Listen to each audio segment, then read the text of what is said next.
I have a confession to make. I am a Tetsuya Nomura apologist. I know what you might be thinking, but Raven, Tetsuya Nomura is a revered game developer. Everyone loves him. That's such a cold take. And I understand all that. But look, there's a reason Nomura recently had to answer in an interview for what he thinks of people lamenting Nomura-isms in Square Enix's writing. And the reason people call out Nomura-isms is not because they like the writing too gosh darn much.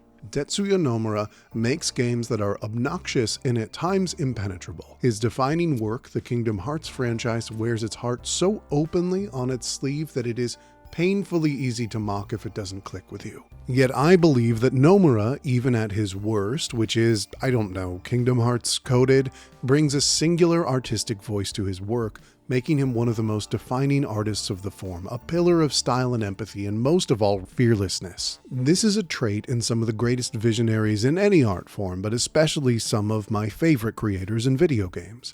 I will stand by Suda51 forever after Killer 7. Shinji Mikami's insight into flow, movement, and action is unparalleled. Keiichiro Toyama worked on Snatcher, and created Silent Hill, and directed Siren, and created fucking Gravity Rush. Good lord, why is he not discussed as one of the eternal greats? My point is, the work that justifies gaming as an art form come from creators willing to make bold, sometimes even inadvisable artistic choices. We still have much work to do, my brother. And then work the impossible fucking magic trick that is making the choices successfully come to life into a game that we can play and enjoy. Or endure in Siren's case, you get the point.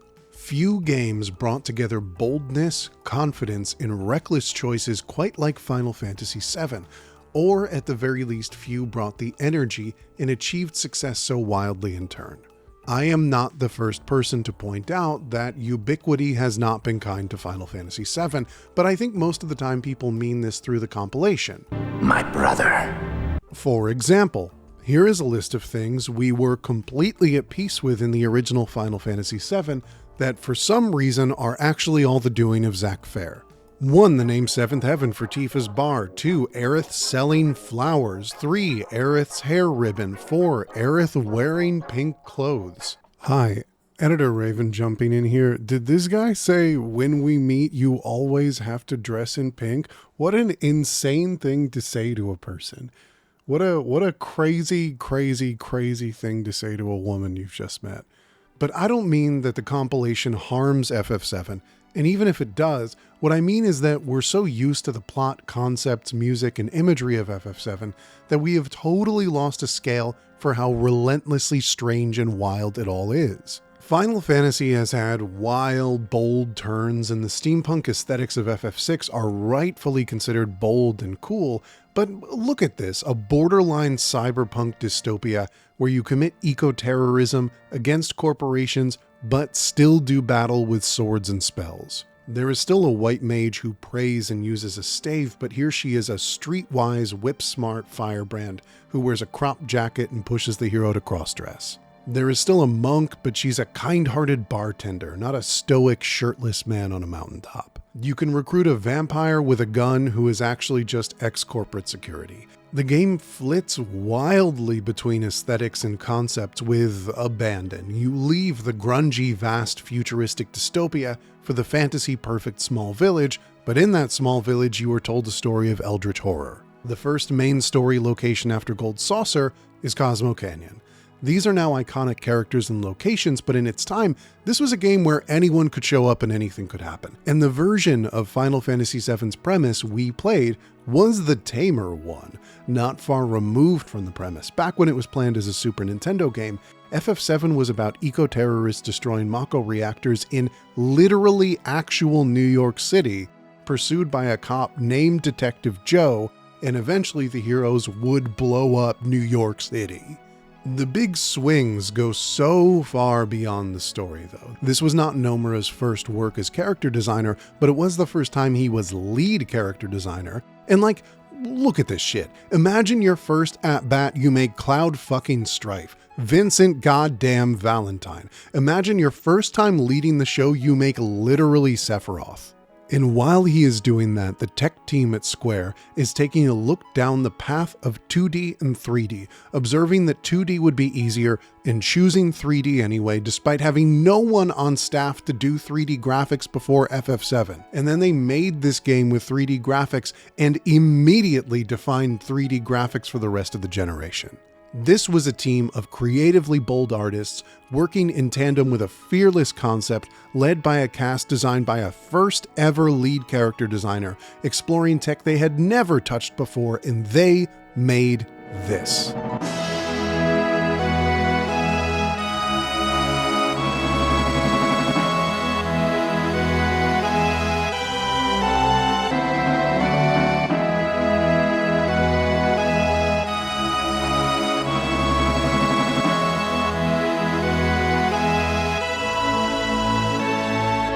Final Fantasy VII is now legendary, but even that doesn't fully encompass it. This is a totemic work in the art of gaming, less a product than it is an art piece, something that should be played by anyone passionate about games, not because it's good, but because it is to gaming what Citizen Kane is to cinema, what Abbey Road is to music. You will understand the art form better for having had a personal experience with it. Remaking Final Fantasy VII, especially in the current climate of remasters and remakes, is a no-brainer. But what shape would that remake take? Would it be models against rich pre-rendered backgrounds, just upscaled for the new world we live in? Would it be the exact same way as before, with tuned-up models and the same beat-by-beat moments? For some of us, a victory would simply be a retranslation, given how rough the localization of the original was. No matter what, it needed the spirit of the original game, or so we assumed. Because, in the end, what they went with was a mod for Horizon Zero Dawn.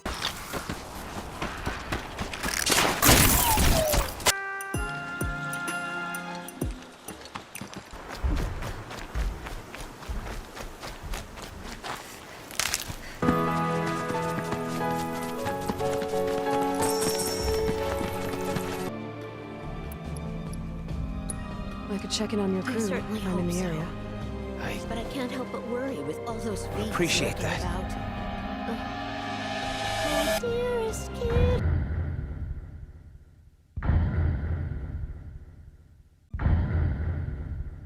I completed Final Fantasy VII Rebirth and ultimately did not like it, but I disliked it a while before it was over. The things that make a video game objectively good are here. It is stunning to look at. The cast performances are uniformly excellent. Mostly excellent.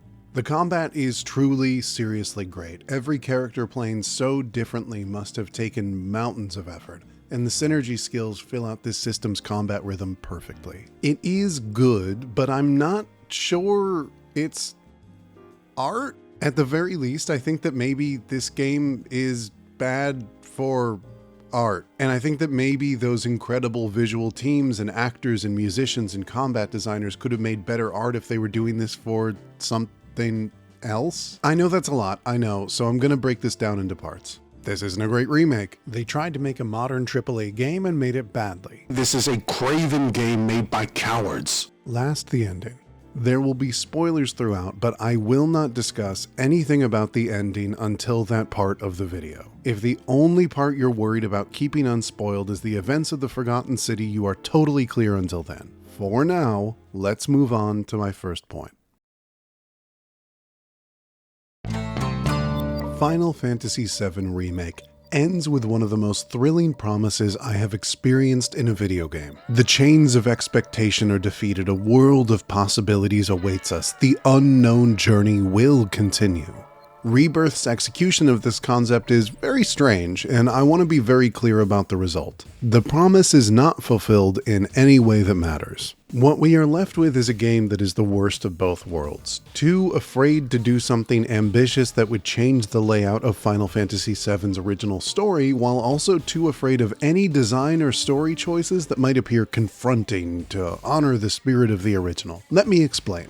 Final Fantasy VII Rebirth remakes things that appear in Final Fantasy VII, but it is not strictly a remake. I want to discuss a few chapters as they occurred in the original game versus how they occur in Rebirth to try and illustrate how these are not events and themes from the original remade and expanded, but the same events being explored differently and packaged with worse or more tedious choices. Here are story events that happen in Gongaga, a totally optional story beat in Final Fantasy VII. Encounter and battle with Reno and Rude, meet with Zack Fair's family, potentially causing a scene with Aerith, visit the destroyed reactor, and overhear a conversation with Scarlet where she mentions the huge materia. Here are the story events that happen in Gongaga main story in Final Fantasy VII Rebirth. Explore a vast forest. Meet Cisne, retired, Turk, and current leader of the village. Meet with Zack Fair's family, causing a scene with Aerith.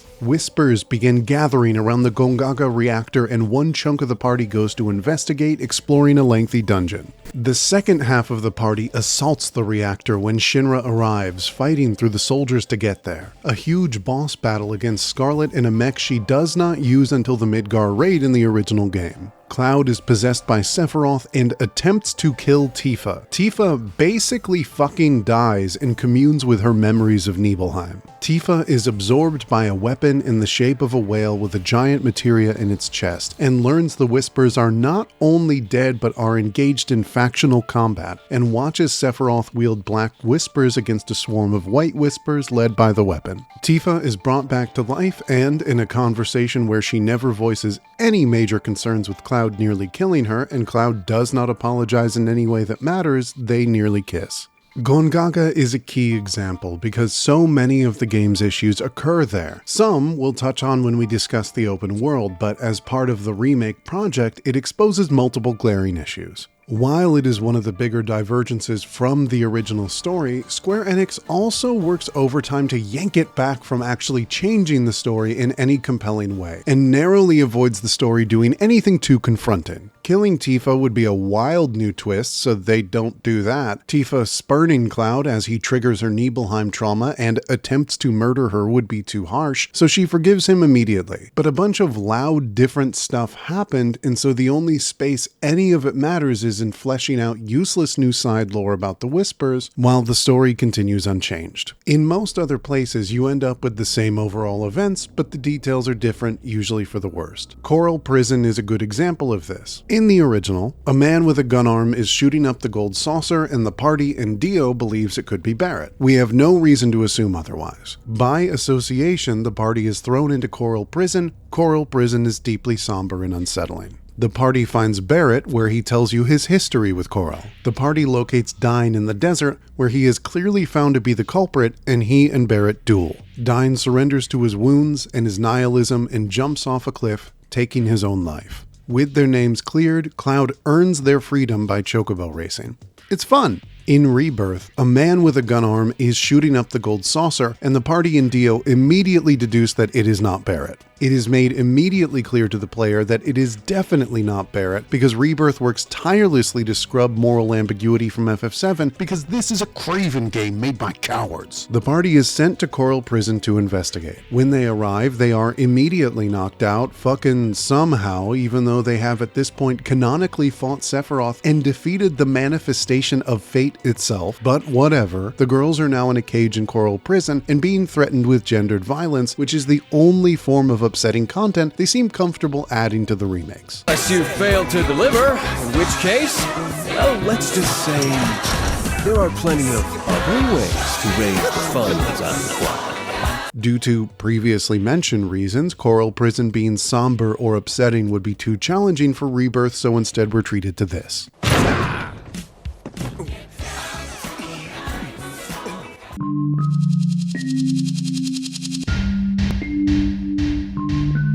Cloud has to free the girls to go find Barrett, and to free the girls he needs to win a chocobo race, and to win a chocobo race he needs to nurse a chocobo back to health, and to nurse a chocobo back to health he needs to get it food, and to get the chocobo food he needs to do 3 side quests. Cloud earns their freedom by chocobo racing. It's fun. The party finds Barrett where he tells you his history with Coral. The party finds Dine in the desert where he is clearly found to be the culprit and he and Barrett duel. Dine's death scene is abruptly interrupted by the Turks, with Ice Cream dropping a big stupid fucking joke boss fight with a joke villain because this game cannot handle challenging emotions for previously mentioned reasons. Dine surrenders to his wounds and dies. The party is rescued by Dio and then do a passable shooting minigame to escape. Coral Prison is essential to discuss because it is so much of Rebirth as a remake in a nutshell. There is stuff in here from the original so good that blowing it out is great. John Eric Bentley has always been excellent as Barrett, but he proves his place in the cast in the scenes between Barrett and Dine. And yet, due to an awful mix of Rebirth allergic to complicated emotions or just not being able to fucking help itself, it needs to shove in stupid jokes and bad ideas until we're playing something so different that calling it a remake would be completely insane. Look what happens if you just swap the intro music between them. Hell yeah! Allow me to welcome you to my desert oasis, Cloud. Welcome. Cloud, right?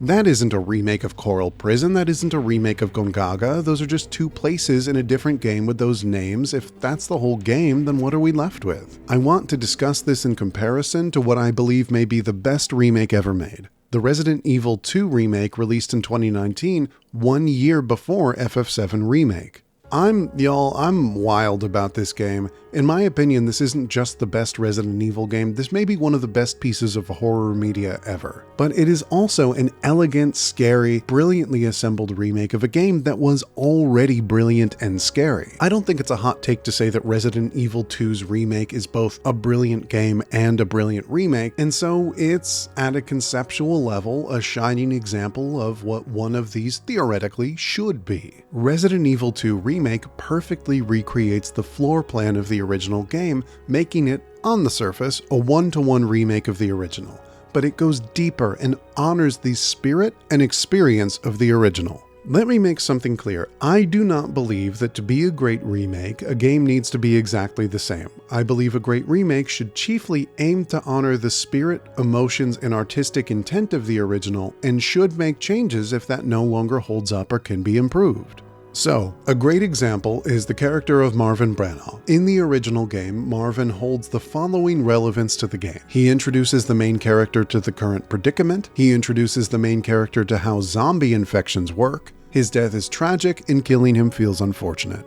Marvin has a limited amount of screen time in the original. He has a bit more screen time in the remake, and just like everything else in the Resi 2 remake, it's similar but with more elegant, interesting twists. Marvin still accomplishes these 3 points, but his dialogue is expanded quite a lot into richer, more textured scenes, more screen time to get to know him, and a different handling of his death. Through this, we're introduced to the current predicament, but also done so with greater character and drama. We're introduced to how zombie infections work because a nice guy doing his best gets bitten right in front of our eyes. And we see the full arc of his infection as we check in on Marvin and find his case getting worse and worse. And in the end, Marvin, having been nice, supportive, and more dramatically interesting, means that checking in on him as he's quietly unconscious feels nerve-wracking. Until the time when finally you return to Marvin and, with no cutscene or audio sting outside the low rumble of a zombie, he rises,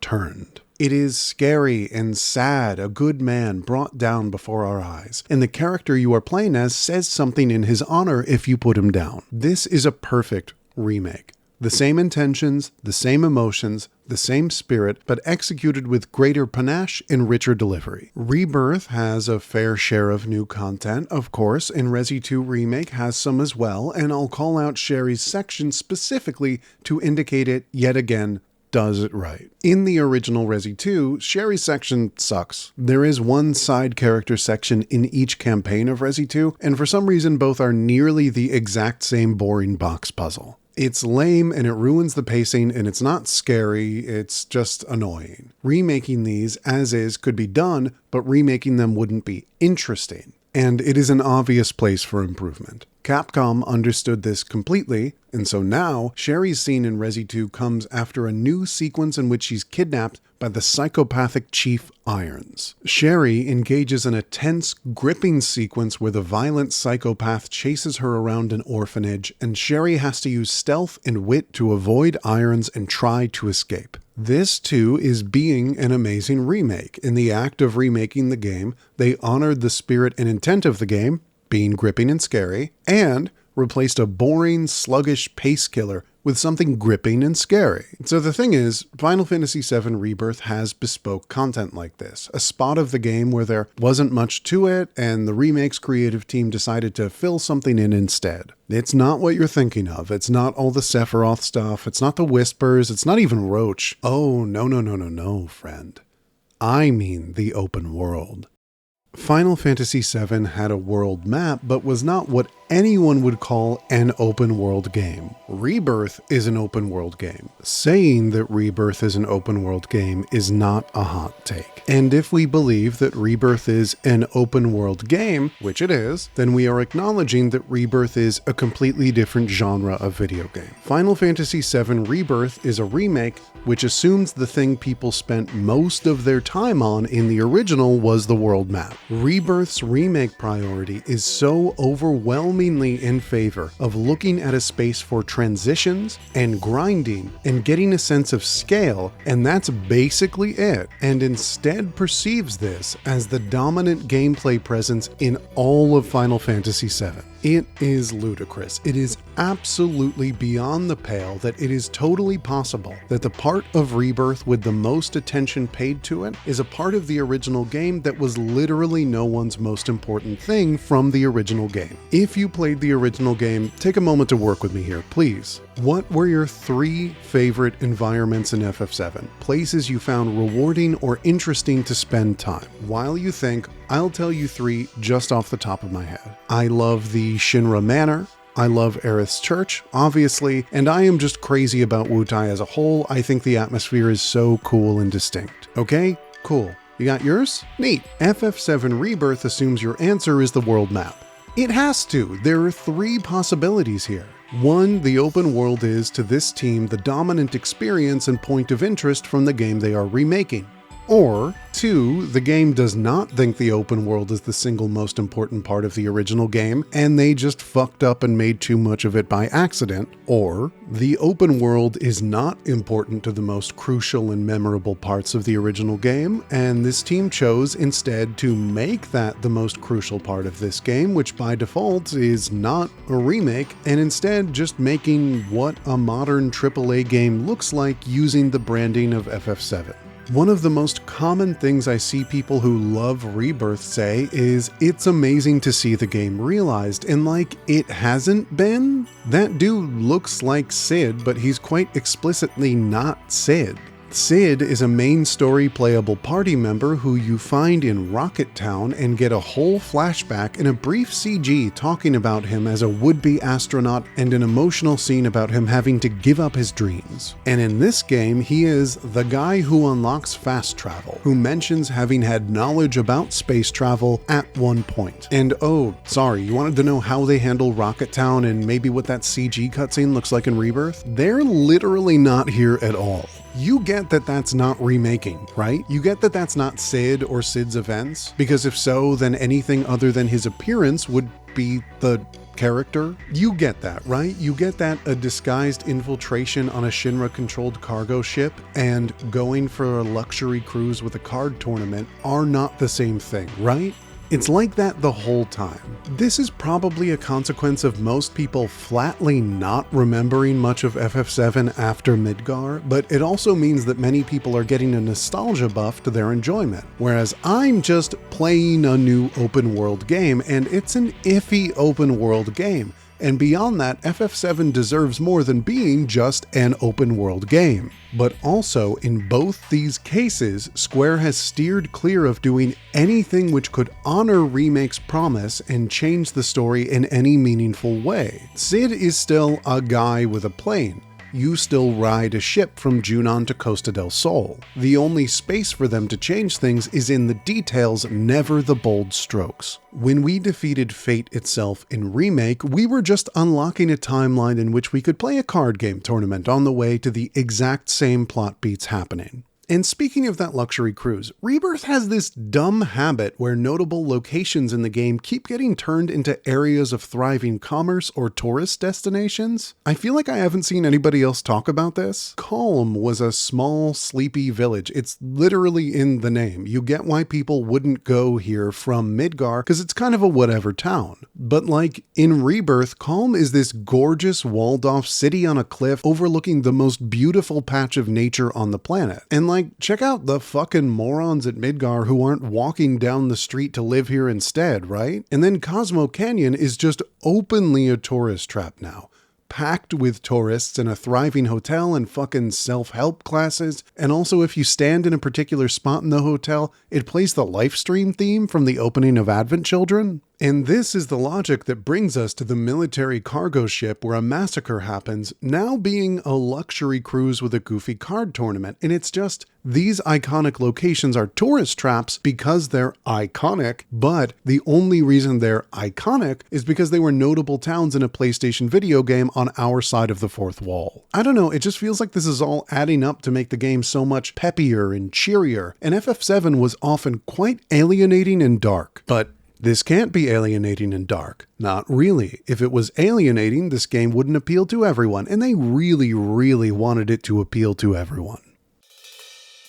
I don't like the Horizon games. I'm just gonna get that out of the way and move on so we don't have to make a big deal about it. I think the combat is unclear and unsatisfying. I think the visuals are a tech showcase but lack too much artistic intention. I think the skill progression is boring, the inventory system is clunky, the crafting is thoughtless, and is all packaged up to be as brand friendly and non-threatening as possible. You can sleep through Horizon and make it out just fine. You don't have to agree with me, these are my impressions, I'm just getting it out of the way. And to be fair, I'm a little iffy on all of Sony's first-party games, to be honest, because they're sort of the template for approachable mass-market AAA game. And this sure is one of those.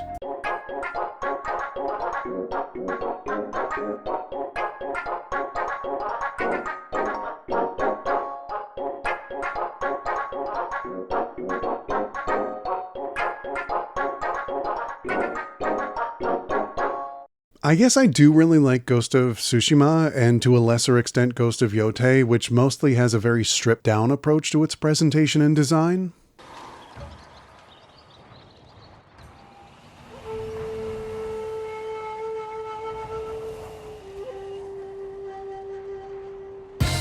Hey, Cloud! It seems that a transmitter chip...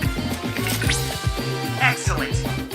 If there is one criticism about Rebirth that I think is mostly uncontroversial to say, it's this. Rather than follow in the footsteps of a pioneering, artistically inventive, tonally striking original game, Square instead chose to take art and text from that game and stretch it over the format of a Horizon game. And to be clear, I'm not singling out Horizon off a personal agenda. I'm literally working with what the creative team said was their inspiration for the open world.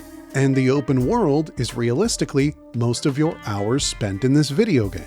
To be fair, they also cited The Witcher 3, and that's a bit harder to make out, whereas the Horizon crossovers are really, really obvious. This is probably really cool if you love Horizon and only remember the high notes of the original FF7. And to be clear, I think that overlap is probably a lot of people. I think it explains the review scores and impressions. I am not in that overlap, however. I don't find Horizon very interesting, and I'm a weird freak who knows FF7 backwards from forwards. Take that literally if you want. If you did not immediately notice that Remake's back cover recreates the original's back cover, we are not the same. Where Horizon is improved here with the addition of complex party-based combat and Aerith, and God of War is improved here with an actual good reason to have all those RPG stats and Aerith, and Spider-Man is improved here with the addition of Fantasy Imagination and Aerith, FF7 is not improved by adopting instincts and systems from Horizon, God of War, and Spider-Man. One question for the Rebirth defenders in the room. How much did you like the crafting system? Were you of the belief that the story, characters, and gameplay of Final Fantasy VII needed a AAA open world game's crafting system? Was lore from a random side NPC enriched for you by having to scan 3 different life springs? Look at that! You've stumbled upon a life Lifestream. Why don't you try scan? Confirmed. Data received. Cloud, by analyzing the Lifestream. Investigate ruins using a hot and cold treasure hunt minigame. Hey, Cloud. It seems that a transmuter chip is buried nearby. You should be able to sniff it out. Excellent. It seems you found the transmuter. Scan a fourth life spring. Cloud, that data has revealed an intriguing side. Complete a high-level bounty activity. Entered the territory of a unique fiend. However, your heroic victory over that vicious creature was a feat. Then gather ore and grind mobs to acquire materials, You should now be able to craft the and use the crafting system to make the item they wanted. And if you do say you enjoyed that, do you even remember what the item you were crafting was? Try to recall it now. For all that effort, it must have been something compelling as all hell, right?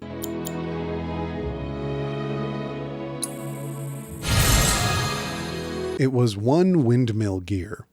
Cool. This isn't even cherry picking either. There are multiple quests that take the high-level bounties to complete, and the high-level bounties demand a certain number of life springs to unlock, which means a repetitive chain of checkboxes is repetitively deployed. Extremely literally, that is not an opinion. Repetition within repetition is just literally what that is. The opinion is deciding whether repetitive checkbox loops is good or not, and if that is good to you, then I want better things for you. I want to be very clear about the point that I am trying to make here. I am not saying it is bad to have a crafting system in your game. I am not saying some modern AAA games have crafting systems and that's a bad thing. I am making the point that the crafting system in Rebirth is only in Rebirth because Square thinks crafting systems are a thing a mass market game is supposed to have, rather than being an interesting or creative part of the FF7 experience, and they are failing to find a use for it here. They have decided on having this system in FF7, worked backwards to justify it, and come up with a system that is a flat joke compared to the crafting of, say, The Witcher 3. Oh, there it is, a comparison they have directly invited. And you may ask, well, how do you know they're working backwards to justify the mechanic? And the answer is, this is a remake of a game that has been considered, for decades, complete. Every addition to the game they're remaking must work backwards to justify itself. Do I think an insipid crafting system is the game's greatest crime? Of course not. The Kate Sith section is the greatest crime. I do think that it's a useful Rosetta Stone for the other uninspired mass market game choices in this game, however. Whenever something is changed, why was it changed? Was it coming from somewhere inspired or creative, or, like the crafting obviously shows, was it implemented because they were playing follow the leader?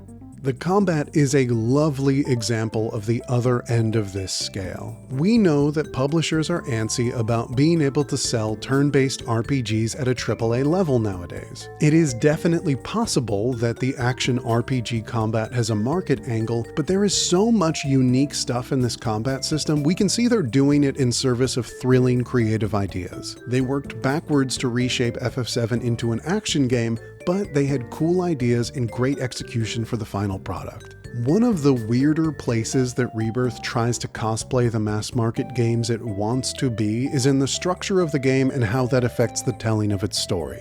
I'm going to start by offering some grace. Blowing the Remake project out to 3 games is, in my opinion, entirely reasonable. The workload in making FF7 now is an order of magnitude different than it was in the 90s for millions of reasons, and splitting the work into 3 releases makes that possible. Taking issue with this is not invalid, but it is really taking issue with the nature of HD game development nowadays. With this in mind, the middle installment was always going to have a hard time providing a satisfying structure. This is not the thrilling kickoff, the fondly remembered 10 hours of cinematic roller coaster that was the original game's Midgar chapter. This stretch of the game covers tons of different locations, characters, moods, and mechanics, which is an astonishingly different workload than the more linear kickoff and finale. So, knowing that is the case, why was the game made exponentially longer than the original? Why did they make 28 minigames, which would all need discrete concept, testing, and execution? Why are there 7 regions? The only answer is, mass market open world games are big. Open world games have lots of stuff. Open world games brag about how much bigger and longer their open worlds are than others. And without enough story to sensibly spread across it, they fill up the space with lots of little stuff. There isn't enough story to accommodate 90 hours of mass market AAA open world game in the chunk of FF7 they've carved out here. So, rather than release a tight, mechanically clear, artistically dense, well-paced adventure, one which would perfectly serve a story about following right on the heels of a madman and always falling just one step behind, there's just a ton of shit to do because Square Enix has looked at their peers and determined there's just a ton of shit to do in those. And then, when cutscenes come, they are not handled in ways that are satisfying or interesting because these events were initially written for a game where plot beats were intended to develop every 30 minutes. You just get hung up or fragmented conversations where things that need addressing are never addressed. In the original game, Tifa hears Cloud's telling of the Nibelheim incident and knows that it's not the truth, but the party is on to the next plot beat before she can build up the courage to address it. In Rebirth, Tifa addresses concerns with this story, but Cloud responds with aggression and Aerith has to try and patch things up for them. All of these are really solid character beats, and in any real relationship, this would make it impossibly uncomfortable to be around each other without the truth coming out. But this status quo sticks for hours and hours as we are released to the open world checklist tasks and fetch quests. Character-focused side quests cannot release the tension from these beats because the main story has to work with or without those character-focused side quests being completed. Worst of all, even if they are completed, the main story has to work with the knowledge that you could complete them at totally random times. This wasn't a problem for Remake, where the side quests occupied dedicated periods of the game and served immediate narrative purposes. Settling into Sector 5 as you got to know Aerith while completing side quests together was a focused part of the game you couldn't return to later, but enriched what came after if you chose to do them. This wasn't a problem for the original FF7, which did not need 36 side quests to tell the story and create its world. This slavish commitment to cheating off the homework of other mainstream games seeps into every corner of Rebirth. And this is most obvious in its dismal open world. I don't know why we're dancing around calling the open world what it is, so I'll be the one to say it. The open world doesn't work, but it's here and it's presented the way it is because this is how the big open world games do it. The towers are here because of the long history of Ubisoft towers. They are not here because any designer at Square was extremely passionate about climbing towers to fill out the map. They are not here because a designer at Square Enix believed that FF7 was incomplete without towers to fill out the map. Also, is it just me or is the mechanic of climbing up circular platforms to check off a tower and then rappelling down kind of like a way less cool version of Horizon's tall necks? See, I can say something nice about Horizon. And again, the open world is here because every mass market open world game does it, but then they do the open world so badly. The best open worlds, like those in Elden Ring or Breath of the Wild, use the environment, colors, and dynamic points of interest to inspire a flow state through the environment, where each curiosity leads to an interesting new discovery and progressively inspires greater curiosity. By the 10-hour mark in Breath of the Wild, you and the game have established a bond of trust with each other. If you see something interesting and put in the work to go there, something interesting will be waiting to reward you for it. Now compare this to Rebirth, which fails at every aspect of this. All discoveries are just markers spat onto your map, ready to be ticked off a checklist, while Chadley yells in your ear about marking off this checklist. Proto-relic signals emanating from near... There is no possible flow state through the environment, as every single point of interest causes a stop for characters to yell about what you're supposed to do. The signal is growing stronger. Perhaps there is a proto-relic... Natural discovery is impossible because there's a point of interest at anything that matters. Think back to the original, where every discovery allowed you to stumble into it. Final limit breaks, ultimate weapons, entire characters and storylines were spread around FF7 and never called attention to themselves. making the world feel bigger and more textured for simply existing. Sure, you've heard of Ruby Weapon and Emerald Weapon, but did you know about the Ancient Forest only unlocked after defeating Ultimate Weapon? Did you find the Sunken Galnica, a hidden in-game dungeon at the bottom of the ocean which, depending on when you find it, may have an entire Reno and Rude fight you never knew about? And if you did know these things, did you find them because a point was put on your map and someone in your ear yelled at you about checking it out? Would it have been more fun to discover these things if they were popped in your journey and Chadley told you to go to them? It's insane to me that the Elden Ring, if it was made by Ubisoft meme, was so widespread. Yet Rebirth is hailed as a great open world. Hi, Editor Raven here. I just needed to bring to your attention while I was pulling screenshots and quotes from this review. Some of the wording, I think we've gone in a time machine back to 2007. After a fairly linear opening chapter to set the stage, welcome back players and give a Barrett-size slap on the back to newbies. Each region in the world map is not only run ragged by fiends, I don't think they know that's a negative thing, and foes to battle in the wild, but has more side quests and activities than Yuffie has tantrums. I'm hypercritical, and the direction of the heroes and story give me more of an anxious heart than a mid-fight 10,000 needles prompt. Anything I felt was a shortcoming with the remake has been rectified in Rebirth and blown away as if caught in an Aroga spell. 50 hours in, I've not even come close to reaching my limit break yet. Look out, video games, the metaphor wizard has arrived. Actually, while I'm here, I was going through the Metacritic just so that I can go and feel crazy again. And the reviews for this are strange, not strange, but this has perfect scores from Games Hub, Game Spew, Gaming Bible, GG Recon, Hey Poor Player, IGN, Adria. Have you heard of many of these places? ZTGD Atomics, App Trigger, Bozzy Center, Gamer Sky, Oyun Geezer, Player 2.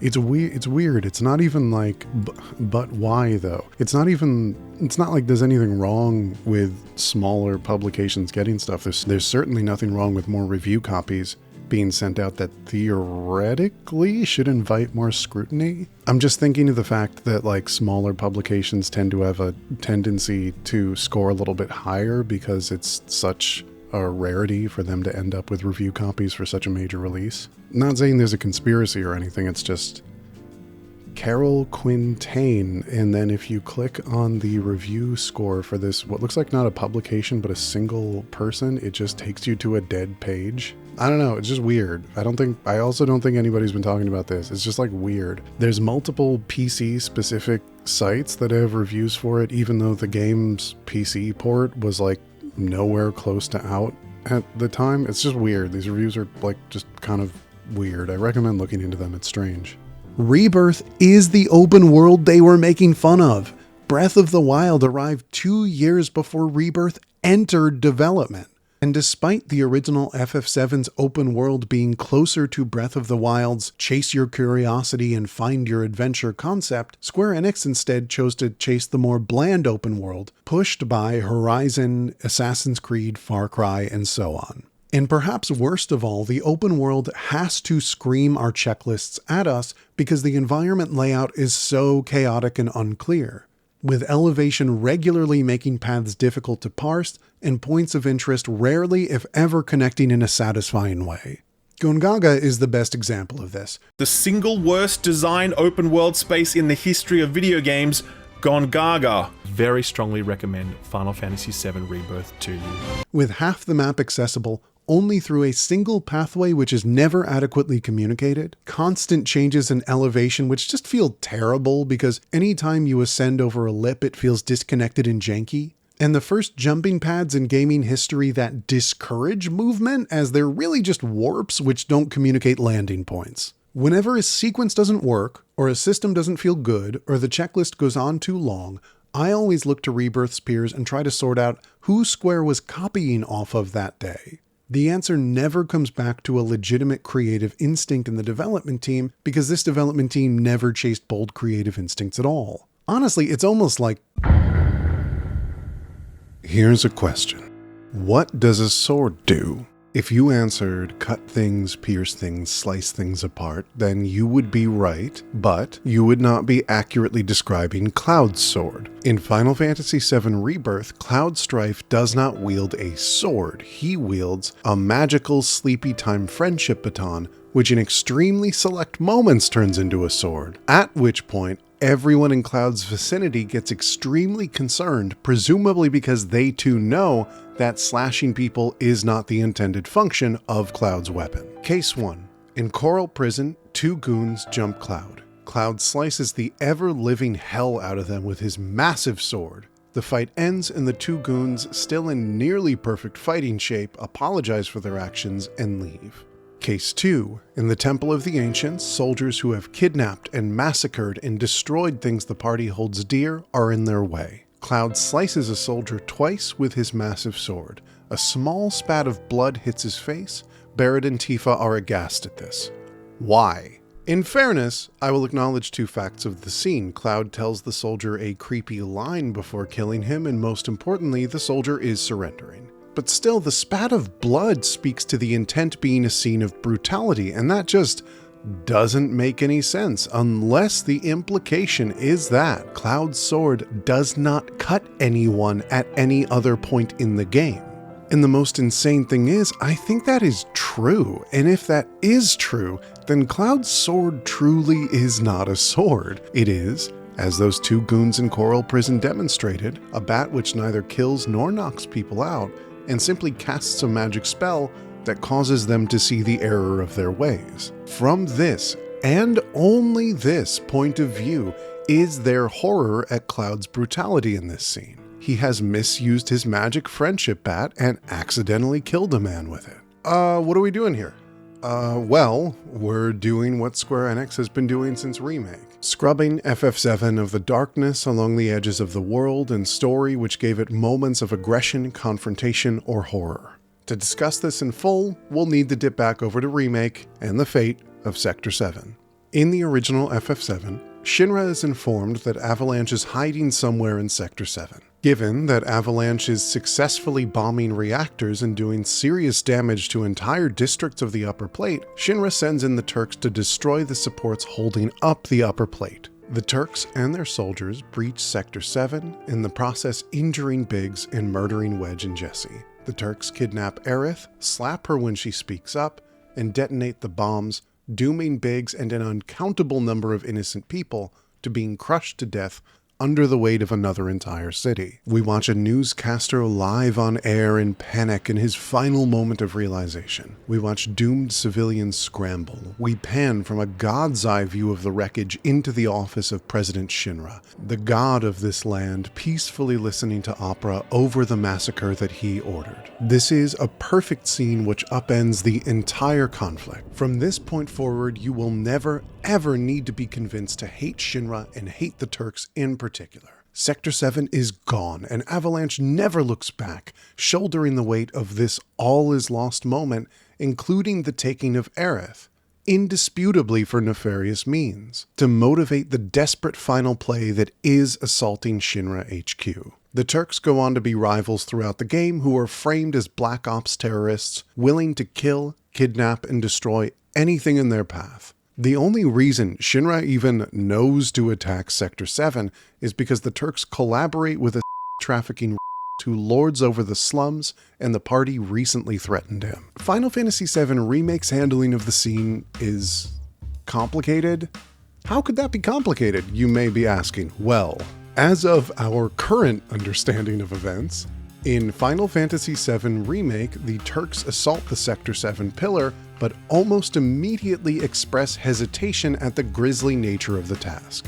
Jesse was bullied earlier that day by timeline ghosts attempting to arbitrate the outcome of Final Fantasy VII, whose incomprehensible command of time and space took the shape of making Jessie trip and sprain her ankle. Still not done bullying Jessie, these ghost-like arbiters of fate are implied to intervene when she throws some grenades, burying her under rubble and killing her. The Turks explicitly do not kill her. Biggs is killed by Shinra troopers, but he does not truly die, and His soul is whisked away to a parallel timeline. Wedge is fine. Aerith is hunted by the Turks, but they ultimately do not kidnap her, as Aerith agrees to go with them of her own volition. She is also not slapped, which is fine. This does not motivate the party to assault Shinra HQ, and in fact, Cloud motivates to assault Shinra HQ, but is stopped by Tifa, who, in what can only be justified by a pit of abject insanity, suggests that Aerith might be just peacefully returned to the party once Shinra is done with her, and the party decides to go to Sector 7 instead. The plate is dropped, and people definitely do seem to die, but for the most part there is some property damage. You even find that the wreckage opened up a dungeon that has no context unless you play Dirge of Cerberus. That is the end of the consequences to the platefall. Unless you have also purchased the Final Fantasy VII Remake Ultimania, in which case you will appear in my comments telling me that actually everyone in the slum did die, which is only fully clarified in the book. So what you have is a scene that equivocates on all the darkness of the original, a scene that was totally perfect and functional and compelling already, complicating everything with opaque lore, and demanding a sequel, a separate book purchase, and a PlayStation 2 spin-off for full understanding of the fate of Sector 7 and its people. Why are we doing this to a story which was already satisfying and complete? All it took to understand and feel the original set piece was just to be present with it. And yet somehow, in remaking it, the work has been complicated to the point of incoherence. I go into such detail because it's emblematic of the entire tone of Rebirth. Any moment which may provide friction or discomfort is shoved in a corner to make sure no one playing gets too confused or upset. And it's usually handled in overcomplicated fashion. Let's call this what this is. This is cowardice. If there is friction in the original story, let there be friction.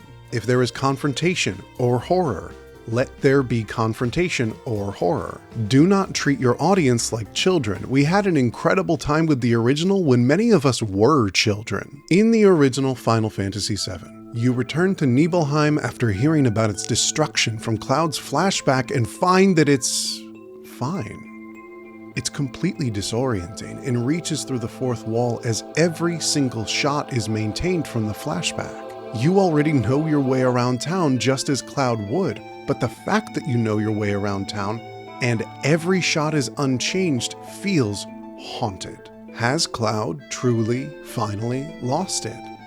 If he has not lost it, how is this real? The team has no explanations and the town offers no answers.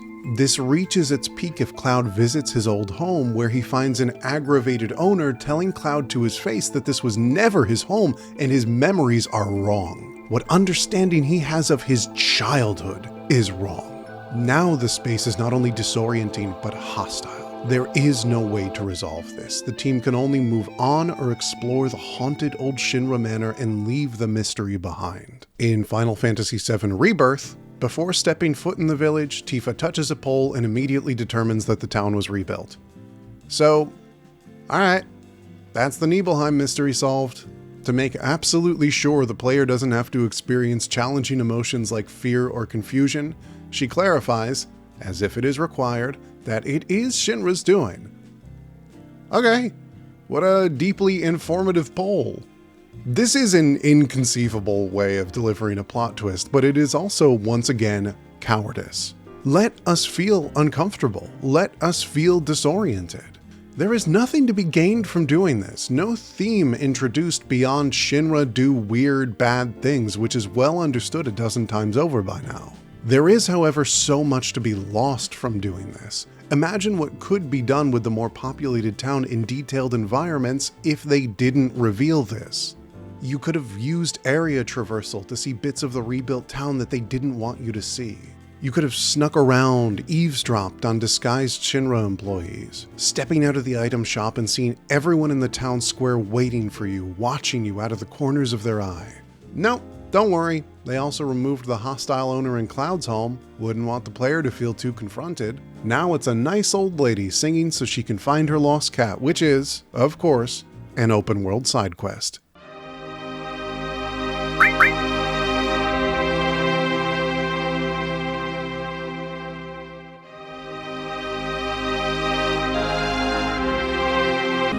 Oh, dearest kitty, my darling kitty, where could you be?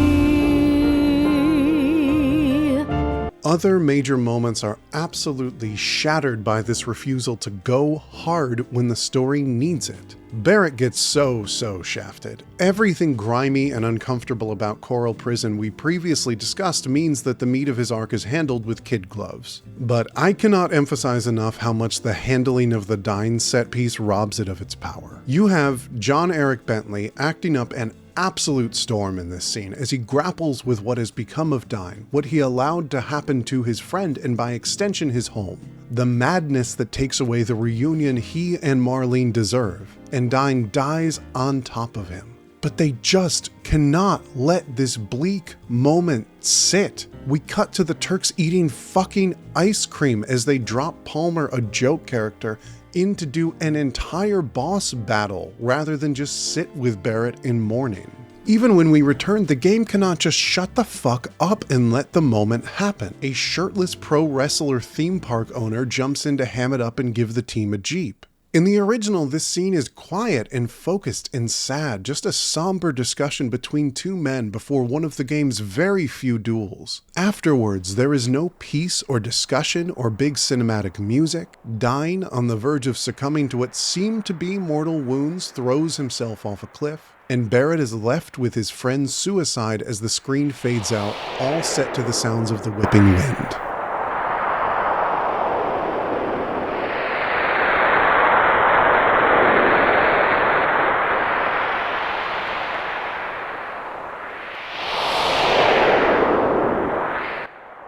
Fear not, friends! Your chariot awaits! Was that not dramatic enough for the Rebirth team? Was that too bleak an ending? Were they afraid it would be a mood killer? Were they worried our brains are scrambled from TikTok and we just start looking down at our phones? If so, well, too bad. That's the game you chose to spend years and hundreds of millions of dollars to remake. Honor what it was doing, or come up with something better, but don't give us popsicles and joke characters to avoid drama and heartbreak. I look back on all of this and recall the abysmal Forspoken trailer with what we all called Joss Whedon dialogue.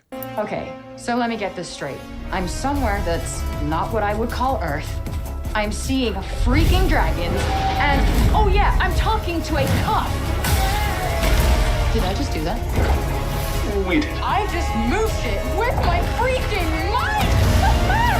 Yeah, okay, that is something I do now. And in particular, I remember Austin Walker's tremendous write-up on why it lands so badly. He wrote the dialogue like Forspoken's, which feels it must cool down every bit of fantasy artifice with wry humor, quote, feels ashamed of the world that the lines are being spoken in. All of these attempts to soften FF7 feel like they adore the world these events take place in, but they are ashamed of the emotions those events are meant to inspire. The Rebirth team agrees it's cool and awesome that a duel against Barrett's doomed friend is here, but they wouldn't be caught dead shipping a version of that storyline that makes you feel bummed out. Towards the end of Remake, one of my favorite scenes of full-stop horror in the original was completely ruined. This one isn't a controversial take, I think, because it's likely you know what I'm talking about. Our heroes are captured in their assault on Shinra HQ, but after going to sleep, they wake up and find doors open, their guard dead, and a trail of blood leading through the tower. The player will notice immediately that the music has changed from the cold corporate melody of the HQ to a discordant piece of omen and judgment bells, and now random battles with strange creatures impair you. In Remake, the scene is ruined. There's just no other word for it. The spooky wake-up is gone, the oppressive vibes are not there, the building is suddenly strangely empty, and the blood trail has been replaced with glowing purple goop. This is so widely disliked there is even a mod just to restore the blood and drop corpses into the path, which immediately restores the sense of horror and unease. Director Naoki Hamaguchi actually commented on this, saying this was a consequence of the age rating they were trying to target. Basically, blood would give this an M rating, and the only way to avoid that was to change the scene. Fair. fair, right? No. Sorry. No. If Final Fantasy VII Remade for the modern day would be an M-rated game, then your project, which you have advertised to be Final Fantasy VII Remade for the modern day, is an M-rated game. If you're not ready to release an M-rated game at this budget or scale, then you should probably inform the Final Fantasy XVI team. I'm sorry, but we were targeting a particular age rating is not a creatively defensible stance. Not when taking years of developers' lives in pursuit of a historically massive project. But that is, of course, everything with Rebirth. The bold choices are never made when something wordy but people-pleasing will do, and nowhere is that more apparent than the ending. So, it's time to talk about the ending. If you don't want to hear about the ending, it's time to leave. I need to be as clear as I can be, so I'm going to choose my words very, very carefully. Aerith needed to survive.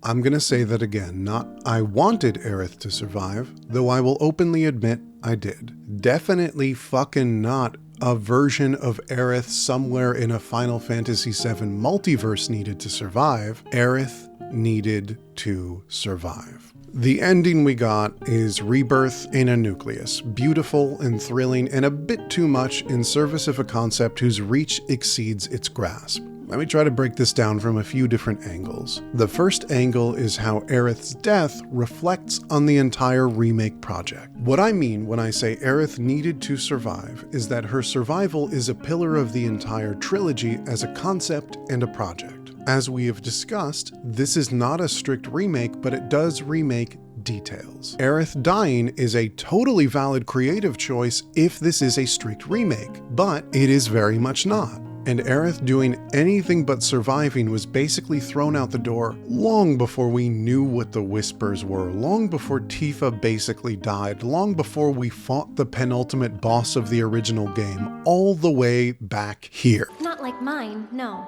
It's special. Mine's not good for anything at all.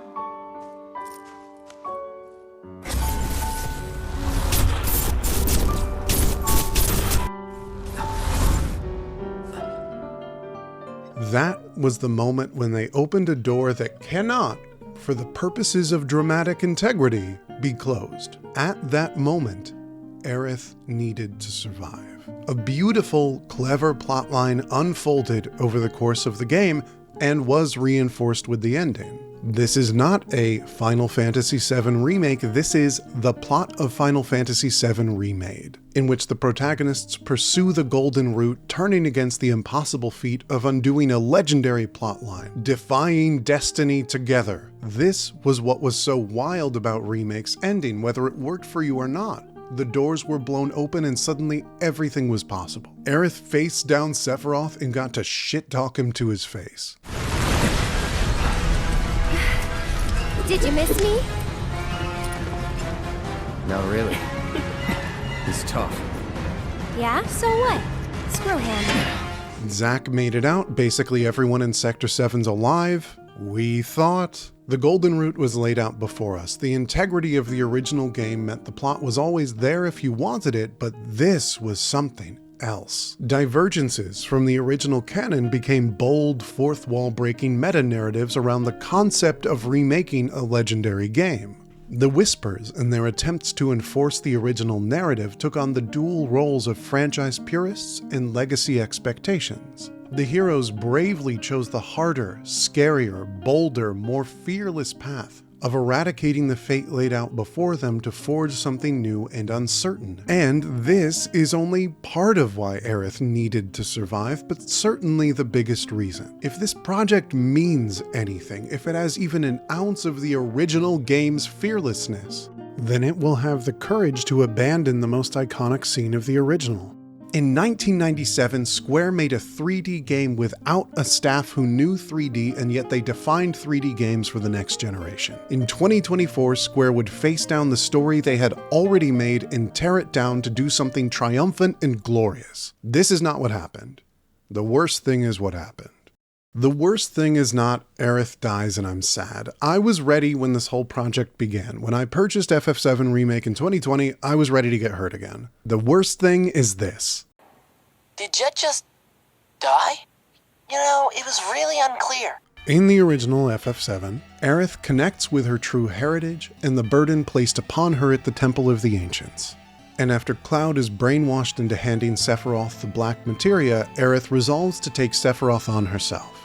In her final lines of dialogue, she teases Cloud one last time as she says that she is going to take care of Sephiroth using her powers as a Cetra, and says she'll come back when it's all over. Cloud races to catch up to Aerith, where she does seem to be deep in a ritual that could threaten Sephiroth's plans, and fends off a wave of Genova's mind control just too late to stop Aerith from being killed mid-ritual. The stakes are clear, the emotions are high, the scene is, in a word, perfect. I am now going to explain the ending of Final Fantasy VII Rebirth. In the Temple of the Ancients, Aerith channels the power of the Cetra even as she finds it difficult to commune with this Lifestream.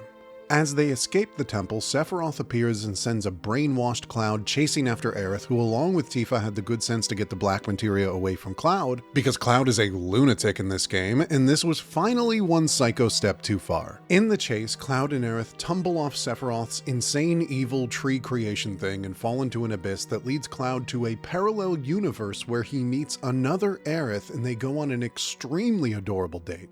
Shopkeepers make oblique references to Cloud and Aerith not getting the specific items they're asking for, but will still get new creations even if they seem bitter at first, and should open themselves up to enjoying the new things that await them. In the alternate timeline where this game is interesting, I would have a video about the bold confidence of Rebirth, and these shopkeepers would be their own section of the video. When Aerith says this new thing is bitter and could use some sugar, is she getting ahead of audience expectations and how we would like an ending that goes sweetly and nice, while developers are saying they have a new thing for us even if it's bitter? Or is she just saying the fictional candy should have fictional sugar, and this is a big win for the curtains are blue ass people? Parallel Timeline Aerith gives Cloud her white materia to pass along to Remake Timeline Aerith, because Remake Timeline Aerith's white materia was wiped by the Whispers at the end of Remake in the process of wiping her knowledge about the plot of FF7, which is so goddamn cowardly once again, but whatever. And Cloud is pushed back to the Remake Timeline right before Parallel Timeline Sephiroth approaches and presumably kills Parallel Timeline Aerith. You may notice we have not gotten to the Forgotten City yet.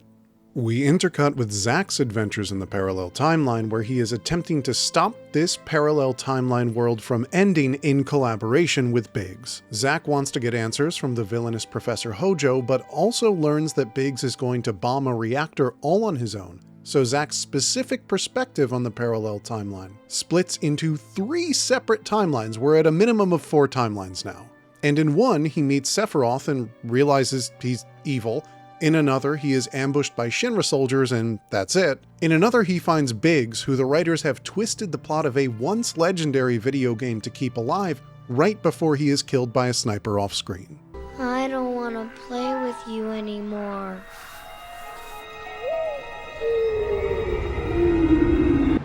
Aerith has the Sleeping Forest scene with Cloud, where she teases him and announces she's heading off to take care of Sephiroth, and it is still charming and beautiful.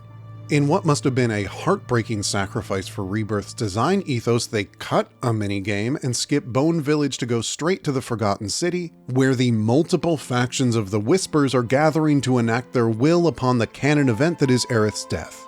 While Sephiroth does wild stuff with the sky and flies around and taunts you. Cloud rushes to Aerith's side, where Whispers trying to return the story to order hold him back from stopping the blow that he knows is coming.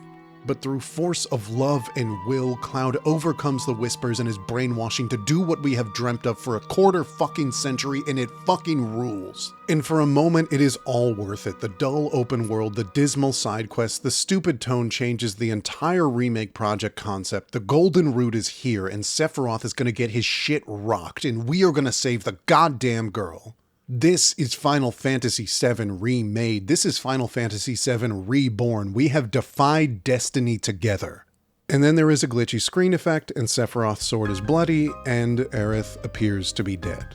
And then you fight Jenova across like 3 phases, and then you fight the penultimate boss of the original Final Fantasy VII for like 1 billion phases. Editor Raven here, I also forgot that the party fights actually Bahamut just like in the middle of the Sephiroth fights. And before it, they do one of those like people tightening their weapons, here we go, last push, but they have no idea that there's still like another 30 minutes of boss fights after this. Zack appears and he and Cloud tag team Sephiroth, but it doesn't really do all that much. Sephiroth is kind of like fine afterwards. It's one of those fights where you reduce the boss's HP to 0, but they're still like fine afterwards and they actually get the upper hand once you win. I think it was Super Eyepatch Wolf who said that Zack's entire storyline adds up to him being a Super Smash Bros. Assistant. Like, yeah, that basically is what happens. It's genuinely not even the only time that you do battle with this form of Sephiroth within this hour of game. And then you fight Sephiroth in ultimate final battle form with Remake Aerith at your side, and she's here and triumphant and gets to beat him down like she is deserved for a quarter century, but wasn't she looking kinda dead? But I guess she wasn't, and this fucking rules. And then Cloud and Aerith hold hands and she fades away. And then we see her body and she seems dead, but then she wakes up in Cloud's arms, and then we find the horrible truth. That to everyone but Cloud, Aerith is dead. To Cloud, Aerith is alive, and she seems to be hovering about like a spirit, presumably alive in some timeline, but dead in this one, a consequence of Sephiroth's multiversal reunion, halted last minute. I would like to take this moment to, for no particular reason, call attention to producer Yoshinori Kitase saying in the Ultimania lore book that there might be some who expected Cloud breaking the barrier of fate in Remake to also alter what befalls Aerith. However, the concept behind the Remake project is to generally adhere to the story of the original game. Well, you didn't do a good job on that one, Chief! This is the worst possible scenario. People aren't happy, people aren't even sad, really. They are above all confused. In the original, Aerith's death was tragic and unexpected and human. In Rebirth, they ground up this scene for aesthetic touches and slathered it into a strange paste over a pile of useless multiversal Sephiroth nonsense. One of the most legendary scenes in this art form only exists here as blown out shards that can only be understood if you check Wikipedia summaries, purchase the Ultimania lore book, argue with other people on the internet, wait another 4 years for the next installment, and hope that $70 and 100 hours in the final installment will resolve any of this. Kitase also said that he wanted people to be confused, so I mean, actually good job on that one, Chief. What great art happening here. Thank goodness some of the most talented artists and designers in all of video games are doing this and not making anything else. What kills me the most is going back to the original game and finding that the scene is simply perfect. Rather than direct Aerith's death with brutality or cruelty, instead it's directed very quietly and emotionally with an otherworldly beauty. There is no loud, crashy orchestra, there is silence and there is Aerith's theme, and that is it for the sequence. Characters are allowed a moment after a boss fight to express themselves. Cloud voices each fragment of the grief crashing over him, and in a visual etched into history, perhaps more than any other from this scene. Cloud lays Aerith to rest with her hair down in an impossibly deep ocean, as beautiful in death as in life, given the honor and peace she deserves. It is perfect, even now. I promise that if you replay the original, you will be shocked how well the direction of that scene holds up. And yet, given a tremendous voice cast and the most graphics ever, and decades of this scene rattling around our minds and teasing up subversions in a way that Square chose to tease us they would, they simply, no other way to put this, ruined it. They just ruined it.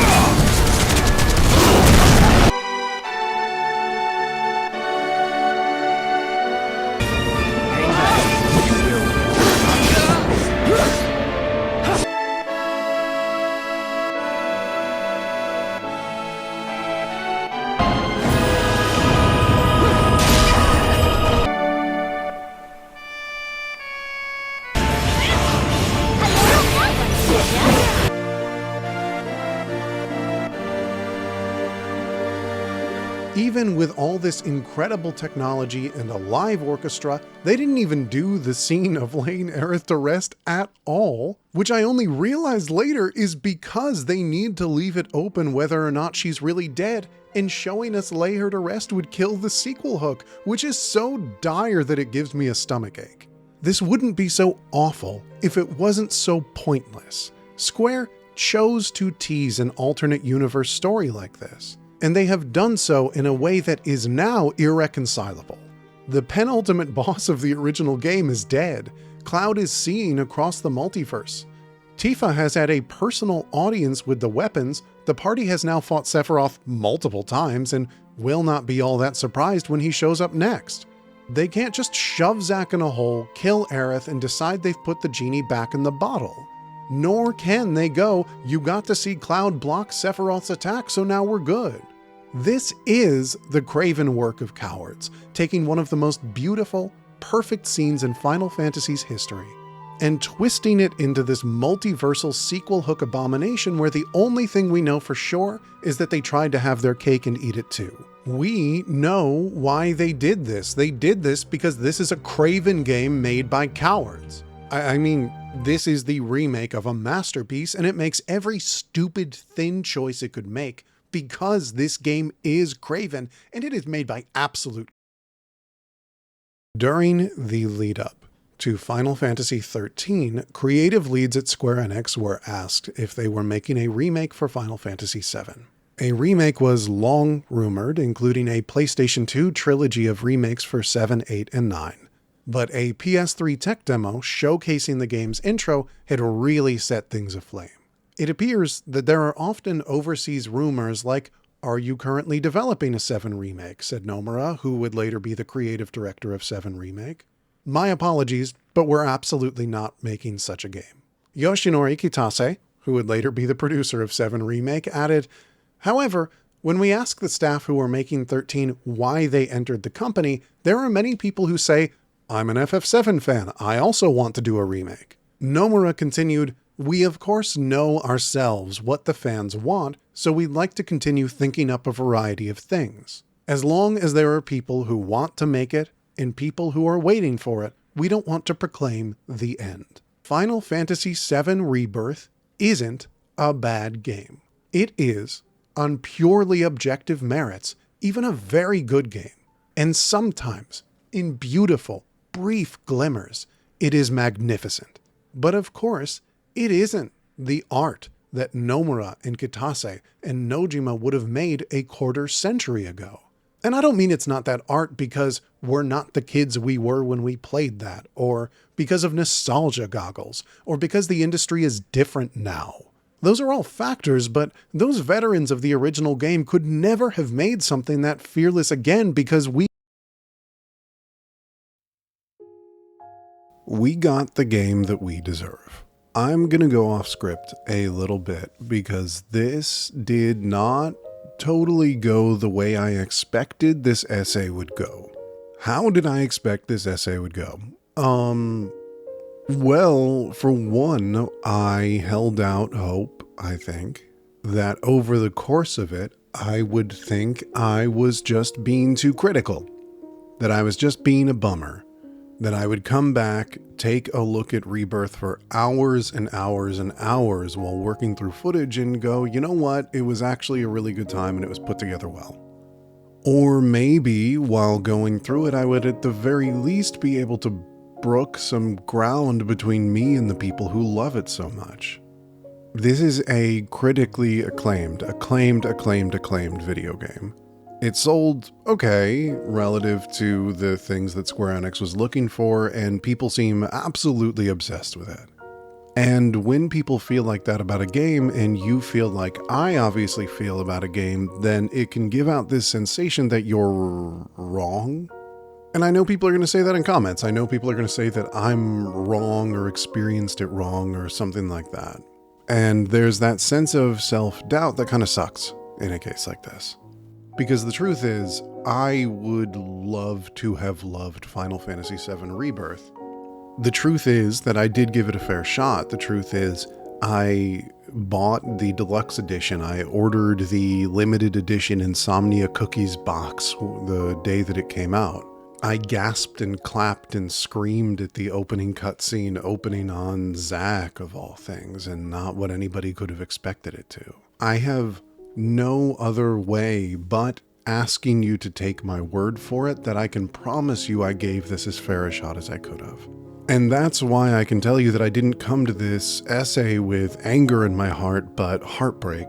And most importantly, and this really is the thing I want you to take away from it, this isn't a hate essay. This is a love letter. But that love letter is not for Rebirth. So the most frustrating thing when discussing the faults of Rebirth, and to be clear, regardless of whether you agree with this video, the game very much does have faults, is that inevitably someone shows up to go, well, I liked it. Kate Sith section of Rebirth. But the way the fat Moogle bounces around though. It's one moment in a massive game, so overblown it barely lasts long at all. Is incredibly easy and overblown as being a bad section? I was happy, to be honest. I needed something to dislike. Though most that section was okay, just the certain mechanic, yeah. And I want to be completely fair to the discussion. Most of the replies to the original tweet are in agreement with the critique, but I'm trying to be completely fair to the game, intentionally pulling from discussion around the closest thing this has to a universally reviled sequence. And even that summons defensive replies like this. Less common critiques get defense with far more regularity. In one Reset Era thread entitled "Anyone Else is Tired of All the Uncertainty and Speculations Regarding FF7 Remake and Rebirth's story," someone who considers Rebirth their game of the year laments that thanks to Rebirth's ending, the thought of going through similar discussions for the next 4 years until we finally get some definitive answers is just sigh.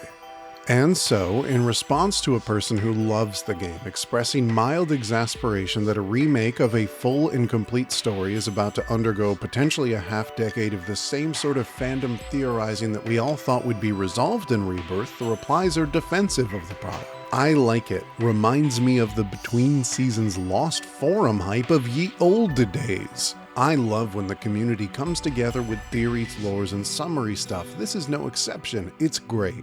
Sounds like maybe you're just burnt out or need a break from it, this person says in response to someone who believes this is their game of the year. Can't take the heat, then get out of the kitchen. And I bring all of this up because I've been having the thought recently that for better or for worse, we get the industry that we deserve.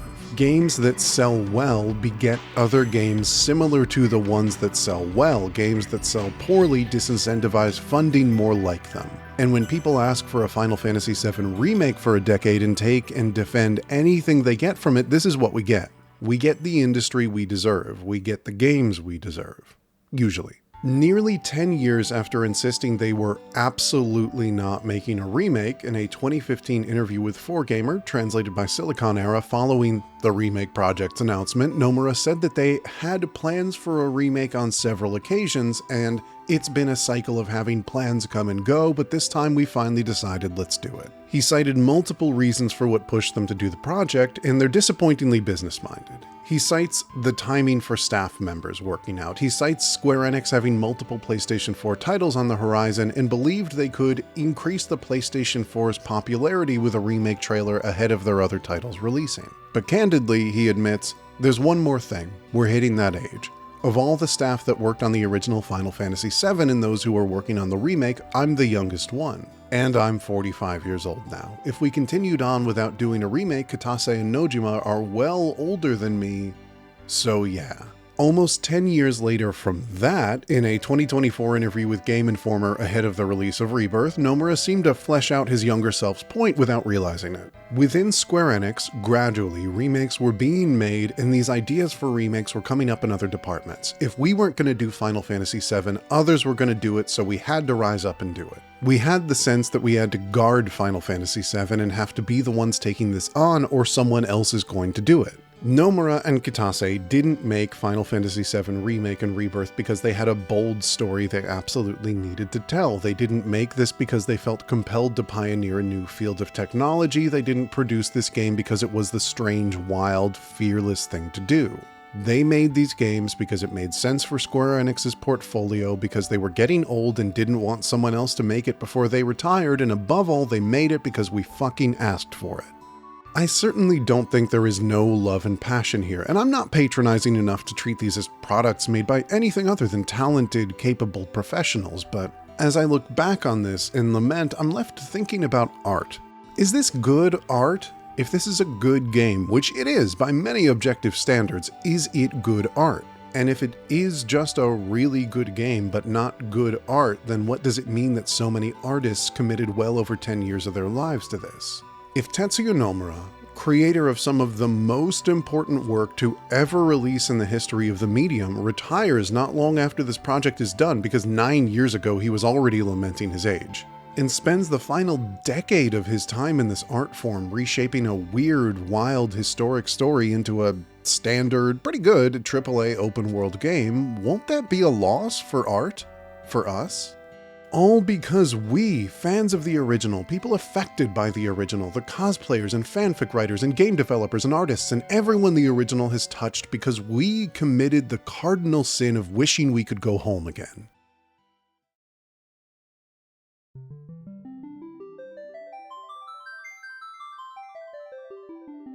Midgar, as it was in 1997, realized through gorgeous background artwork and cute little models walking around sprinkled with the fairy dust of incredible pre-rendered cutscenes, lives inside my mind, vast in the corners of my imagination in a way no mere code and textures could ever depict. In my mind, Rocket Town is a tight-knit community of blue-collar people just trying to get by, abandoned by industry, but united by hope. Nibelheim is a gap in my soul, something cold and hollow to the touch, a place of whispers and doubt, and the manor within a den of nightmares, leaving me to illustrate the sudden jumps and impossible secrets around every corner.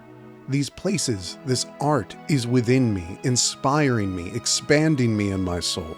In my heart, I don't know if Aerith is the first character I ever loved, but I know she is the first person I ever grieved. That remake of Final Fantasy VII, to the sinner within me who demanded it, was the flickering hope that a game which inspired me to write and create and imagine could find a comfortable slumbering place within the imagination that I have now. Its colors more vast, as M. Night Shyamalan once wrote of aging, but their volume turned down. Could it brighten those colors once more, and what more could I awaken to with time and maturity? That sinner within me who hoped this could take him home again was asking an impossible task of material work. I am terrified this essay will be taken as hate. This video is not a hate letter to Final Fantasy VII Rebirth. This video is a love letter to Final Fantasy VII. But Final Fantasy VII, the original, was an impossible game. They were never going to reach the stars with Rebirth. But I just wish they could have shot for the sky.